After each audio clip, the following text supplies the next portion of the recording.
Everybody, Daredevil Born Again episode 4 was absolutely crazy. This was my reaction. Let's talk about it. Spoiler review, here we go. Okay, Bullseye was the best thing about this episode. That opening sequence when he has his little morning routine, I was confused at first. I was thinking, what's going on? And then he goes to the diner. He says, Frank Castle is here, please come quickly. He lures in the AVIF and he just kills them because why? They're the bad guys and he doesn't like them. So he destroys them. It's very bleak. It's very dark. It's very gory, actually. And not that I'm surprised by that, but like years ago, Marvel Studios wouldn't do gore. And then after Deadpool and Wolverine, you're like, oh, okay, they're doing it. And then you go to this fight scene and you go, oh, you can see that a man has lost his eye. Oh my God, this is next level. So that was awesome. And then when he draws the bullseye sign with the tomato sauce, that was cool. It was just an opening that you were like, wow. The downside of the episode, I think, is like Daredevil's great in it, but why would Karen trust the White Tiger with that much important information? When you know this is your one chance to take down Mayor Fisk, why wouldn't you do that yourself? That's just me. And, like, I get it. White Tiger, it's the mantle. But haven't we got enough characters in the MCU? And they're not really good at setting them up nowadays. Can't we just focus on the characters that we have in the story? So, yeah, I think Karen was a bit silly to give over the information, but what do I know? It seems to get to BB Uric anyway, so who cares? You know, and then we see Matt. I really like it, actually. He dresses up as an AVIF agent, and I really like that Matt goes to the church. We get actually a quiet moment with Matt throughout all of the madness. It just reinforces his faith. Like, you know, Karen's like, Matt's very optimistic. He's a very hopeful guy, right? He's like, this is our one chance, but we gotta think that this will take Fisk down. We have to keep thinking that way. And so it shows you that his faith keeps him hopeful. Because I think sometimes Matt thinks, am I doing any good as Daredevil? And I think this reinforces him going, no, I need to keep going. I need to have faith that there will be better days. And so I really liked that scene. It was also shot quite cinematically. It was the most cinematic scene in the episode. So I quite liked that. This is where things start to heat up. The last 13 minutes of this episode are absolutely bonkers. We get kind of a foreshadowing. You know, when Charles invades Kingpin's bunker, you know, we kind of get, oh, okay, Kingpin's kind of, he's raising his voice a bit. He's getting a bit...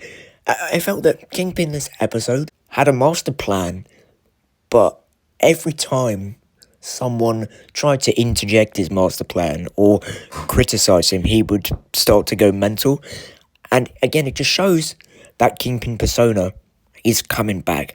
No matter how hard he's like, New York, I'm your mayor, I love you. You know, he is the Kingpin. It's his personality. It's like, it's who he is. I'm a bit confused by Charles, actually, because he works for the FBI, but obviously, I think he thinks that Fisk is a bit of an idiot, but he's not really a good guy as such, Charles. He's more of a, I'm going to disrupt your plans so it can work to my plans. So you don't really know who to root for in those scenes, and I think that's what makes it quite exciting. And then later on, Buck kills the first mate of the North Star, and I thought, oh no, because they need him as a witness. They need him protected. He's dead. But, I mean, at least they got the video recording, but I don't know if they're going to be able to salvage that. But anyway, Bullseye walks into not a trap. I mean, we think it's a trap, but actually, it's more of a trap for Kingpin.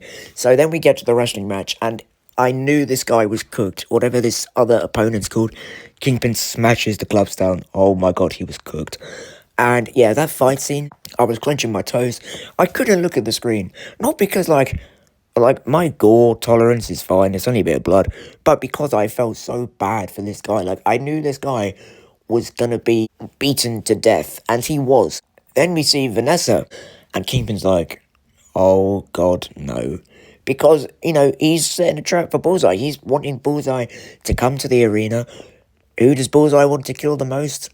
For backstabbing him? Vanessa. So, Bullseye jumps in, AVIF don't stand a chance. Bullseye stabbing everyone, and all you can hear is Mayor Fisk going, "Get her out! Get her out!" about Vanessa. AVIF is stupid. I don't know why he still hires them. They've let him down so many times, but whatever. So he's, "Get her out! Get her out!" Bullseye throws the Mayor Fisk born again shard, and Memphis tries to hit it, and we thought, it's a fake out, it's such a good fake out, we thought, okay, he's got it, okay. And then we hear Bullseye and Daredevil smash through the wall, they run, get them, find them. So anyway, so then we zoom in on Fisk, and we hear, Wilson? And I was like, oh no, they're not going to. Surely, oh my god, they did. And she falls down, and like Kingpin, he reverts back to like, you know, someone like childlike, like, get an ambulance, please, please. And I'm like, I don't think I've ever seen the Kingpin this broken or this desperate for aid. It's such a good scene. And guess what? The episode ends right there. And I thought, whoa, never before has an episode of Marvel television done that, where I want the next episode, like, right now. Give it to me right now. I cannot wait. Give it right now. While I think episode 3 was better, I think this episode is overhyped. I think people are getting whisked away with the shock value. It's a very good scene. It's still a very good episode. I can't wait to see what they do next week, and I can't wait to see if they actually follow through and kill Vanessa. Because if they do, or either way, like, she sustained a really bad injury, everyone's cooked. That guy who got beaten to death in the wrestling, yeah, that's going to be the whole of New York. Kingpin is going to be, like, at full force. Everyone's cooked. And I can't wait to see everyone get cooked. So, yeah, this episode was really good. I don't think it's better than 3. I think it's overhyped slightly.